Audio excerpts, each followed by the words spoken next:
பிரியமானவர்களே, இயேசு கிறிஸ்துவின் நாமத்தில் உங்களுக்கு என் அன்பின் வாழ்த்துக்கள். ஒரு புதிய மாதத்தின் முதல் நாளுக்குள்ளே நாம் வந்திருக்கிறோம். கடந்த காலமெல்லாம் ஆண்டவர் நம்மை பாதுகாத்து அற்புதமாய் நடத்தினார். தேவனுக்கு ஸ்தோத்திரம். இந்த மாதத்துல தேவன் எனக்கு என்ன வாக்கு வைத்திருக்கிறார் என்று ஆவலோடு காத்திருக்கிறீங்க. நான் எங்கிருந்து பேசுறேன்னு தெரியுமா? இஸ்ரவேல் தேசத்துல எருசலேம் பட்டணத்துல ஏரோது வாசலுக்கு முன்னால் நின்று பேசுகிறேன். இங்க பாத்தீங்களா, அது எருசலேமினுடைய மதில் சுவர். இதுல பல வாசல்கள் இருக்கிறது. அதிலே ஒரு வாசல் தான் இது ஏரோது வாசல் என்று அழைக்கப்படுகிறது. இயேசுவின் நாட்கள்ல ஏரோது அதிகாரத்தில் இருந்தார் அல்லவா? அந்த ஏரோது ராஜா இந்த வழியாகத்தான் பட்டணத்திற்குள்ளே போவார் வருவார். அவருக்கென்று தனியாக ஒரு வாசல் நியமிக்கப்பட்டிருந்தது. அதனால இது ஏரோது வாசல், ஹேரட் கேட் என்று அழைக்கப்படுகிறது. அங்கிருந்து கொண்டுதான் உங்களோடு நான் இப்பொழுது பேசுகிறேன். சரி, இந்த நாள்ல ஆண்டவர் எனக்கு என்ன வாக்கு வைத்திருக்கிறார், இந்த மாதம் முழுவதும் எப்படி நடத்த போகிறார் என்று ஆவலோடு காத்திருக்கிறீங்கல்ல.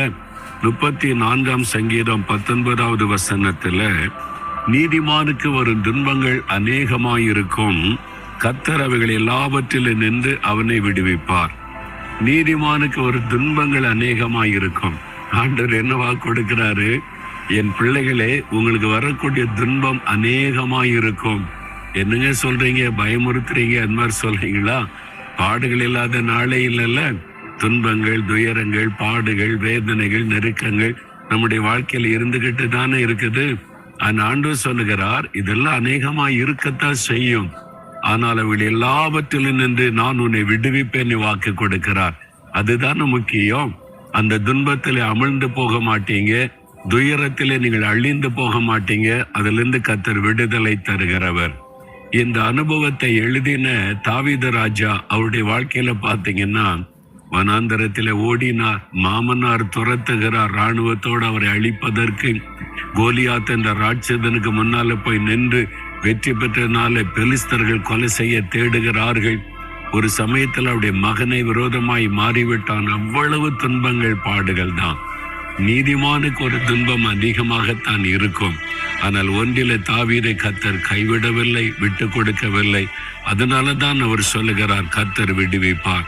உங்களுக்கு ஆண்டவர் வாக்கு கொடுக்கிறார், என் மகனே மகளே, இந்த துன்பத்தெல்லாம் கண்டு சோர்ந்து போகாத. அநேகமான துன்பம் வரத்தான் செய்யும், ஆனால் நான் உன்னை விடுவிப்பேன் என்று வாக்கு கொடுக்கிறார். யோபுடைய வாழ்க்கையில பாருங்க, அவன் கர்த்தரால் சாட்சி பெற்ற மனிதன், உத்தமன் என்று ஆண்டவர் சாட்சி கொடுக்கிறார்.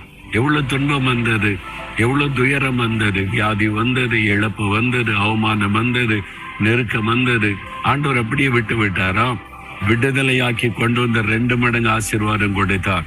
உங்க வாழ்க்கையில நீங்க இருக்கிற இடத்துல, குடும்பத்துக்குள்ள வாழ்கிற இடத்துல, பிசினஸ்ல, ஊழியத்துல துன்பங்கள், துயரங்கள் நெருக்கி கொண்டிருக்கலாம். பயப்படாதங்க, விடுதலை உண்டு, ஜெயம் உண்டு. கர்த்தர் விடுதலை தருவேன் வாக்கு கொடுத்திருக்கிறார். அதுக்குத்தான் நம்முடைய துக்கங்கள், துயரங்கள் எல்லாவற்றையும் அவர் சிலுவையில சுமந்து வெற்றி சிறந்தார். பிறகு இதற்கு பயப்படணும்? விடுதலை கொடுக்கிற ஆண்டவர் கூட இருக்கிறார்.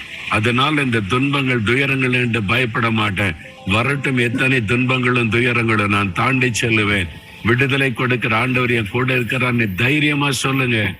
ஒரு சமயம் ஒரு சகோதரர் கண்ணீர் விட்டு அழுதார். சகோதரர் ஒருத்தர் கண்ணீர் விட்டு அழுவது என்பது ரொம்ப அரிதான காரியம்.